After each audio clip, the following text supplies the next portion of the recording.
Annie Pelletier, bonjour. Bonjour. On est au mois de février 2018, période des Jeux olympiques d'hiver. J'avais envie qu'on se parle parce que j'ai envie qu'on réfléchisse sur l'athlète, ces modèles que l'on va suivre au cours des prochaines semaines, ces gens qu'on admire.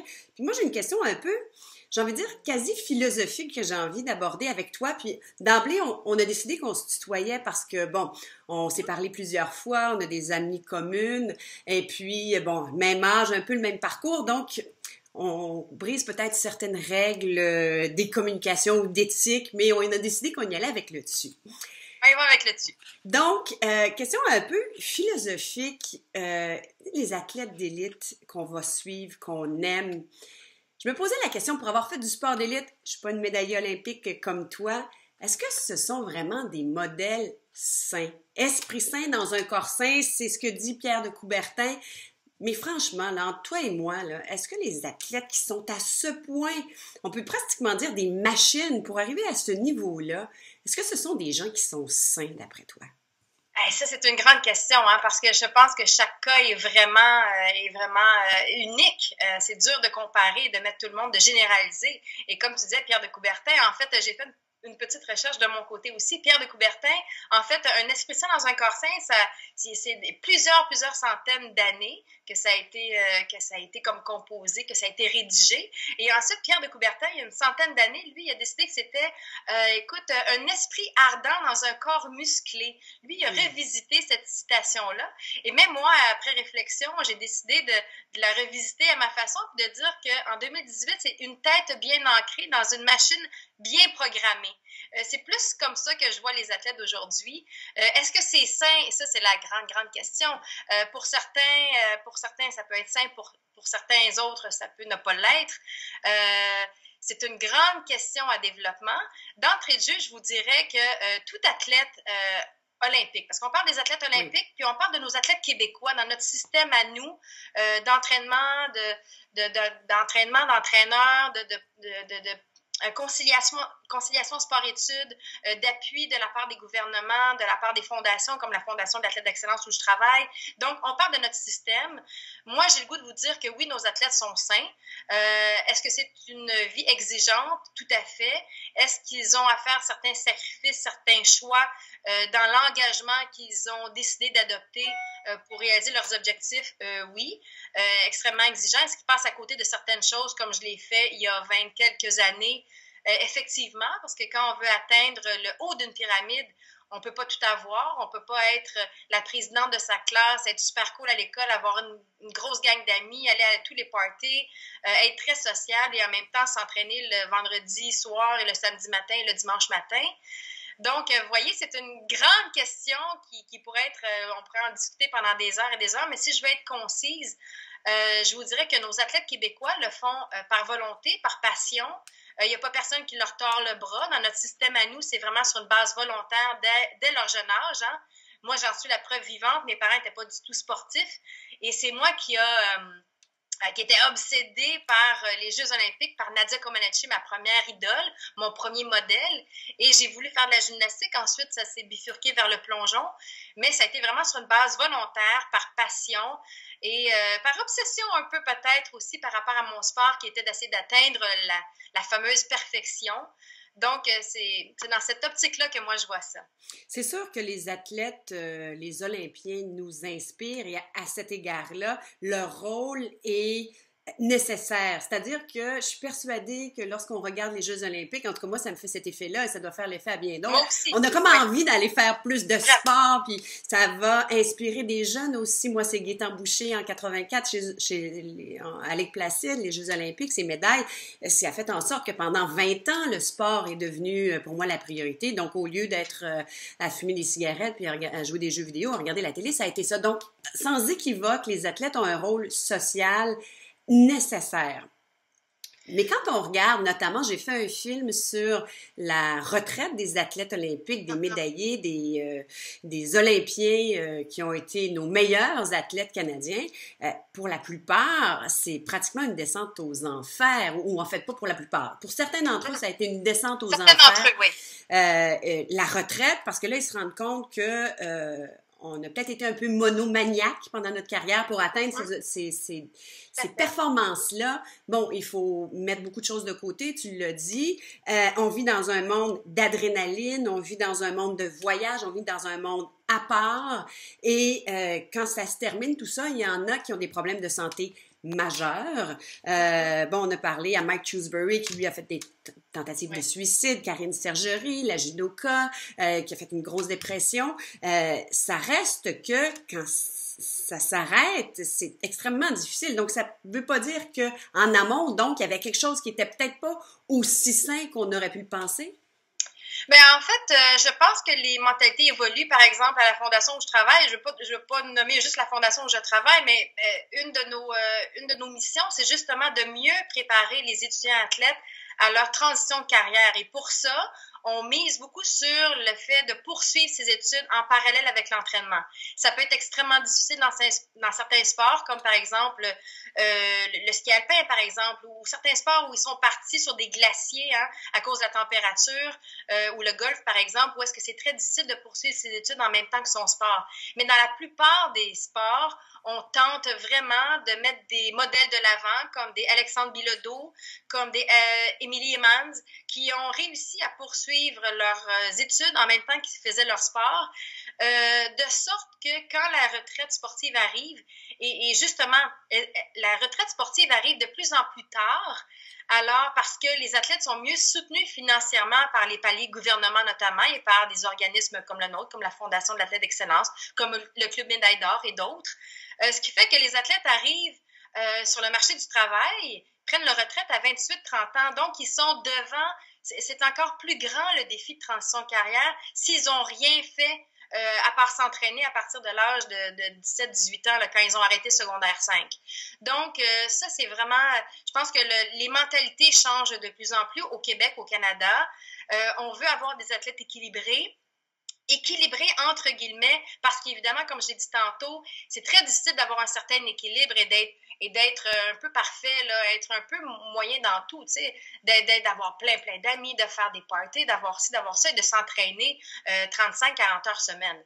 Mais quand on dit équilibré, c'est d'avoir quand même un certain noyau social, d'avoir une préparation d'après-carrière en parallèle et d'avoir des bourses, d'avoir de l'argent du gouvernement et des fondations pour en arriver à se concentrer sur ses études et son entraînement pour atteindre ses objectifs éventuellement dans la vingtaine, début de trentaine.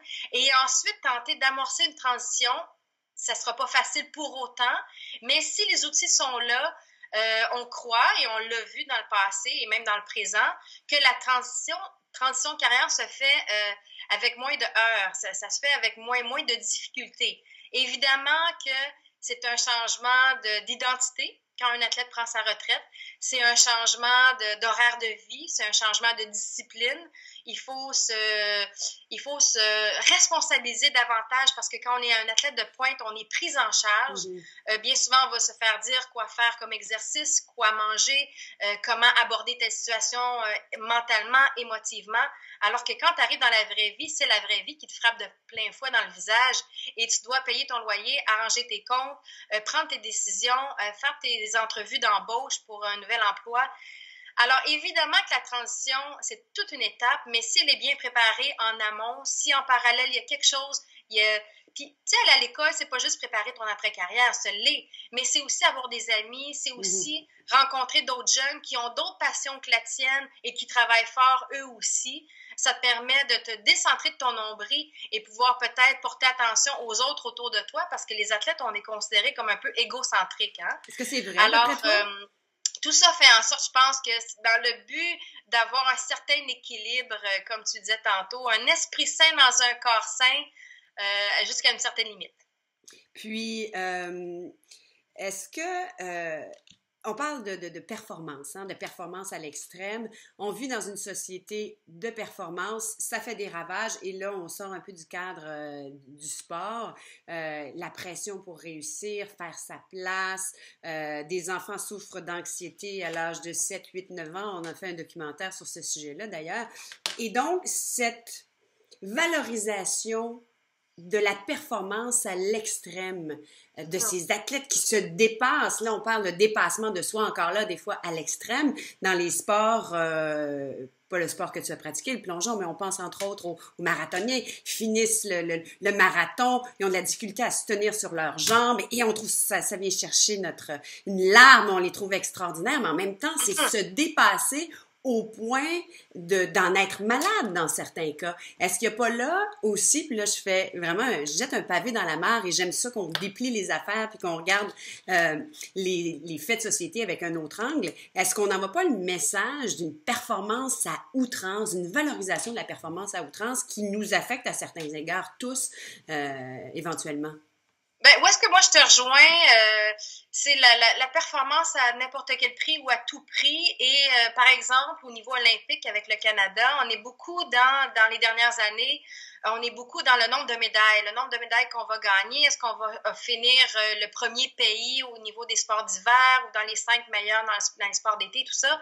Moi, ça m'agace, mais c'est une opinion personnelle. Moi, ça m'agace.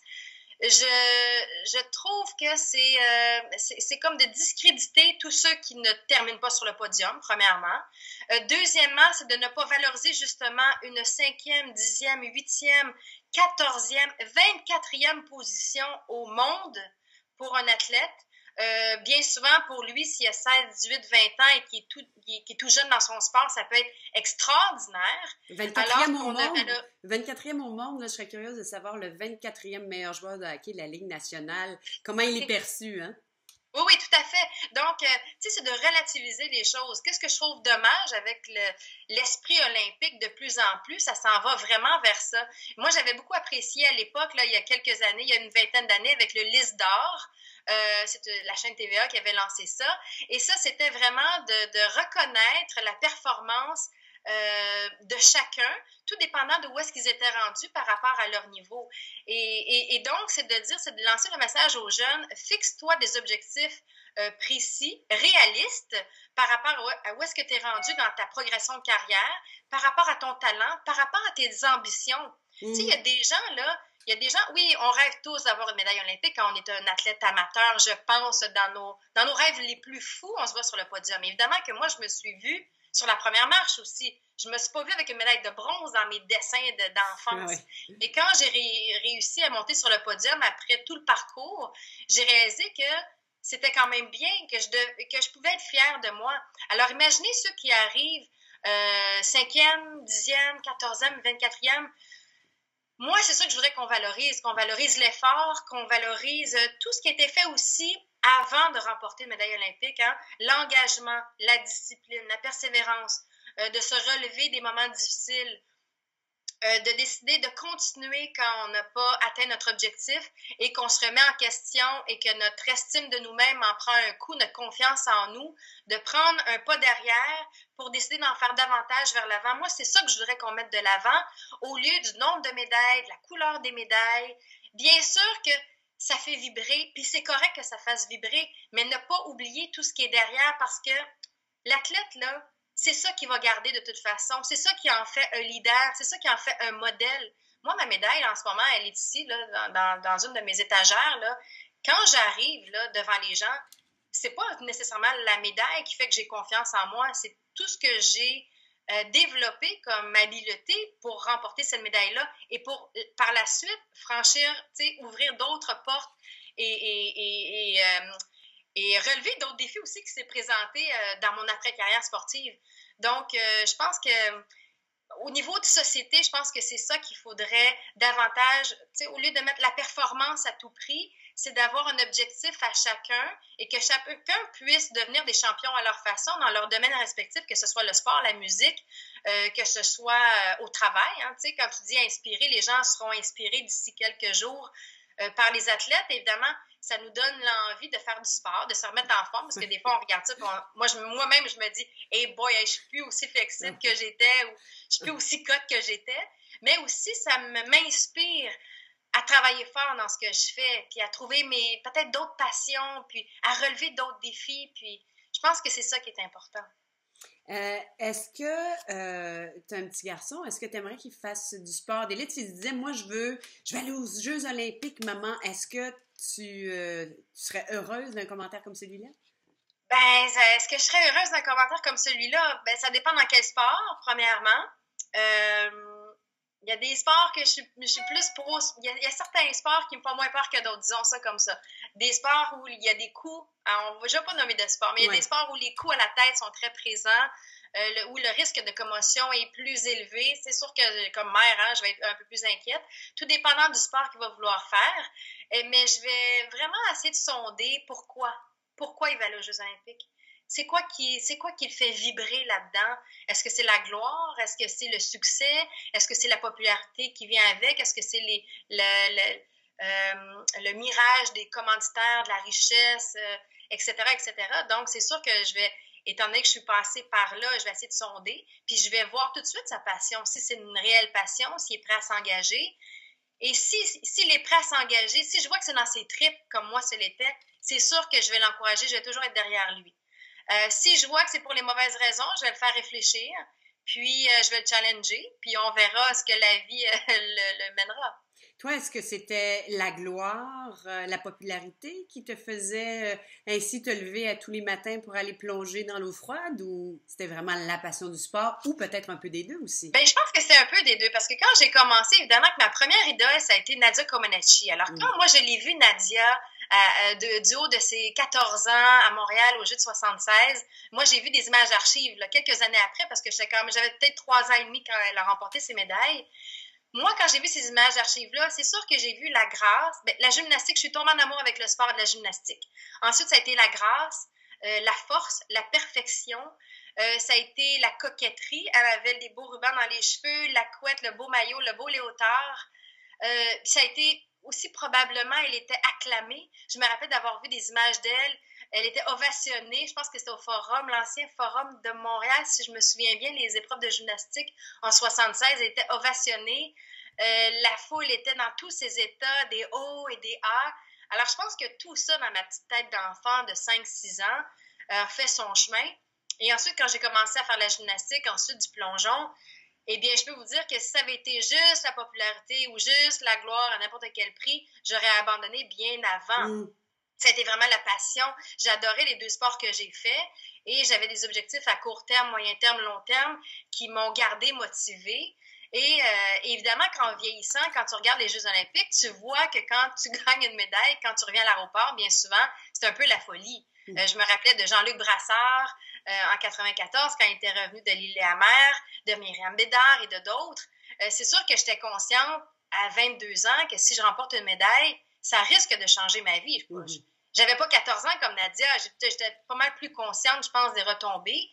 Mais ce qui peut en tout cas, te faire lever, moi, à la fin, je m'entraînais 36 heures semaine, 6 jours par semaine, 3 heures le matin, 3 heures le soir. C'est pas de la folie, ça, Annie? C'est pas de la maladie mentale. Je caricature, là. C'est sûr que c'est obsessif, hein. Moi, j'étais obsédée tout dépendant des sports. Je peux parler juste du mien, hein. Par rapport à... Puis je peux parler de mon sport, puis de mon expérience, de mon histoire à moi.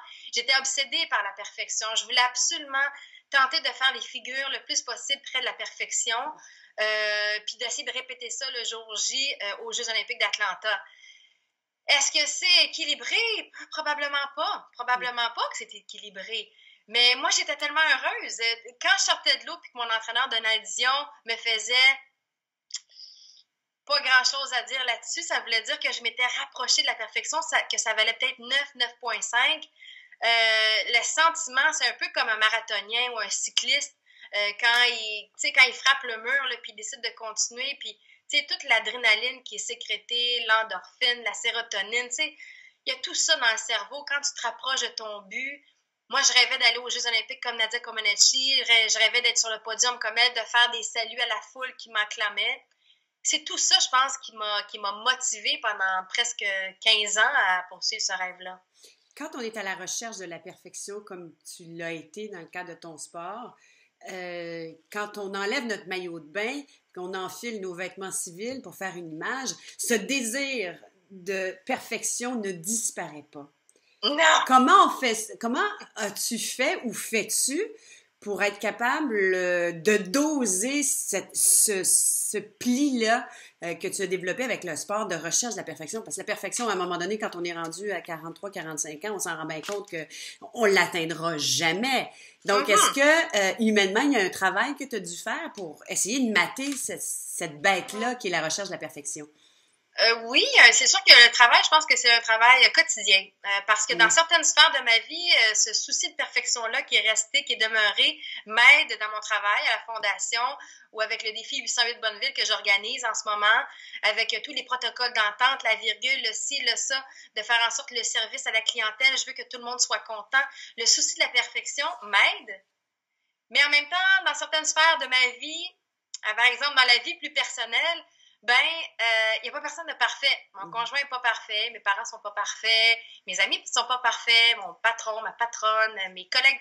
Il faut que des fois, je prenne sur moi et que j'accepte les choses telles qu'elles sont, avec résilience, et que j'accepte les gens tels qu'ils sont. Puis moi non plus, je ne suis pas parfaite.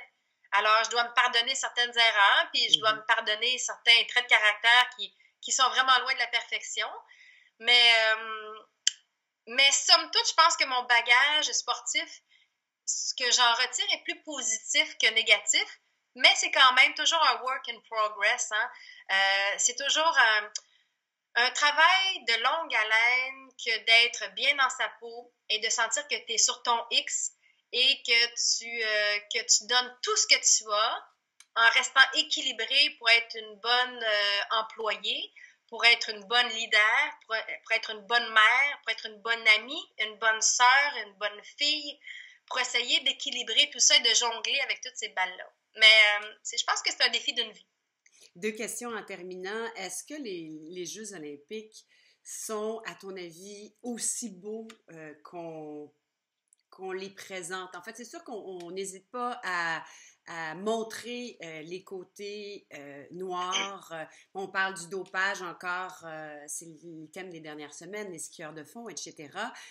C'est pas nouveau, que ce soit des années 60, des années 70, la guerre froide, et bon, ces athlètes est-allemandes qui étaient dopés, etc., etc. Mais est-ce que ta perception quand même des Jeux olympiques où on célèbre le sport, est-ce que dans l'ensemble, toi qui l'as vécu de l'intérieur comme athlète, comme commentatrice, c'est aussi beau que ce qu'on essaie de faire croire à chaque fois avec les feux d'artifice, les cérémonies, etc. Comment tu décrirais cet événement sportif-là international d'envergure? C'est une excellente question. C'est sûr que, comme tu le dis, de l'avoir vécu de l'intérieur, j'ai une perception comme athlète et comme commentatrice aussi, pour avoir vu aussi en arrière, tu sais, l'arrière-plan. Quand tu es commentateur, tu es plus en arrière. Moi, je pense que ce qu'il faut retenir des Jeux olympiques, que ce soit il y a 100 ans, il y a 50 ans ou dans 24 heures, parce que ça commence dans 24 heures, les cérémonies d'ouverture, vendredi, il faut retenir les images qu'on va voir, les images de victoire, de défaite, de résilience. Il faut retenir les gens qui vont abandonner leurs épreuves pour diverses raisons, ceux qui vont décider de persévérer, ceux qui vont avoir un coup de chance probablement, qui n'ont jamais remporté le championnat du monde ou de Coupe du monde et qui vont remporter leur première médaille d'or olympique. Tout ça, là, je pense qu'il faut faire fi le dopage, tout ça. On sait que ça existe. Ça existait il y a 100 ans puis il y a 50 ans. Il faut essayer de faire fi de ça et se concentrer sur ces jeunes-là qui sont nos leaders de demain, nos futurs employés, employeurs, et qui sont des jeunes de chez nous. Hein? On va parler des Québécois, des Canadiens, qui sont des jeunes de chez nous dans notre système, qu'on encourage, qu'on voit évoluer, qu'on voit grandir, qu'on voit leur haut, leur bas. Et c'est de leur offrir le plus d'ondes positives possible et être derrière eux, avec nos enfants, nos petits-enfants, et leur démontrer qu'est-ce que c'est que l'esprit olympique, qu'est-ce que c'est que... Parce que l'esprit olympique, quand on voit ça, là, c'est un peu la vie. Hein? C'est une école... Tu sais, le sport, c'est comme une école de vie, en tout cas pour moi. Et c'est de leur exprimer c'est quoi la vie. La vie, là, tu pars, t'es jeune, tu grandis dans ton sport, tu as des objectifs, tu tombes, quand t'es jeune, tu apprends à marcher, tu tombes, tu te relèves, tu tombes, tu te relèves, tu te cognes à gauche, tu te cognes à droite. Le sport olympique, c'est ça un peu. Et tu essaies en bout de ligne, dans ta vie personnelle, de finir avec le sourire. En tout cas, moi, c'est le but. J'espère, en 90 ans, finir avec le sourire puis à me dire, ben, j'ai tout donné. J'ai fait pas mal du mieux que je pouvais, pas mal toute ma vie. Puis voici ce qu'il en est. Ben, une performance olympique, c'est un peu ça. Peu importe le résultat, j'ai tout donné. Je me suis engagée, j'ai fait les choix nécessaires. J'aime pas appeler ça des sacrifices, mais ça peut sembler des sacrifices bien souvent. Je me suis engagée dans ce projet-là et voici la délivrance. Voici, j'accouche du travail que j'ai fait depuis 5, 10, 15, 20 ans. Mm. Et avec nos enfants, nos petits-enfants, de leur dire, regardez, ils ont travaillé fort, ces jeunes-là, et regardons, encourageons-les jusqu'à la dernière seconde, jusqu'au fil d'arrivée, pour essayer d'être témoins de la meilleure performance, on espère, de leur vie. Moi, je sais pas, je suis peut-être rêveuse. J'aime mieux le voir comme ça que le voir avec cynisme, parce que derrière tout ça, il y a énormément d'efforts, il y a de la passion, et il y a des jeunes qui méritent qu'on les encourage, qu'on les appuie, et ils sont des modèles pour nos jeunes, comme moi, je l'ai été pour d'autres. Moi, je me rappelle, Roselyne Fillon a dit qu'elle a commencé à plonger grâce au fait qu'elle m'a vue. Il y a des jeunes athlètes qui ont commencé à plonger grâce à elle, et il y en a d'autres qui vont commencer à faire du ski grâce au Michael Kingsbury, au sort du Four-la-Pointe, et à tous les autres qui vont offrir la performance de leur vie à ce jour-là, à cette minute-là. On pourrait terminer là-dessus, à moins que tu aies envie d'ajouter quelque chose, une dernière réflexion en terminant? Ben, restons positifs, restons optimistes. Il y en a, où est-ce qu'il y a de l'homme? Il y aura toujours de l'hommerie, il y aura toujours de la tricherie, il y aura du dopage. Et oui, ça devient gros, les Jeux olympiques. Il y a de la corruption, mais il y en avait aussi il y a plusieurs années déjà. Il y en a dans le sport professionnel, il y en a dans plusieurs milieux de la vie, de la corruption, hein, pas juste dans le sport, dans la construction, et etc., etc. Donc, tentons de mettre la loupe en ce moment, pour les 2 prochaines semaines, au moins. Après ça, on tentera de régler les problèmes, un après l'autre. Mais tentons de mettre la loupe sur les athlètes et les entraîneurs et ceux qui font qu'on va vivre des moments exaltants, qu'on va se rappeler toute notre vie. Moi, là, Joanie Rochette, je me rappellerai toujours de sa performance. Jean-Luc Brassard également. Il y en a qui m'ont marqué et qui m'ont inspiré à me lever le lendemain matin et avoir hâte d'aller travailler, puis de me fixer mes propres objectifs dans le sport, dans la vie en général, dans le travail. Alors, gardons ça en mémoire et essayons d'inculquer ça à nos enfants, de les inspirer à leur tour à rester motivés dans la vie, à avoir des objectifs, à avoir des rêves et à les poursuivre. Annie Pelletier, mot de la fin. Merci infiniment pour cette petite rencontre. Très appréciée. Ça fait plaisir. Et bons Jeux olympiques, on va aller regarder ça, puis on va aller faire notre jogging ensuite. Oui! Merci. Bonjour à tout le monde. Salut.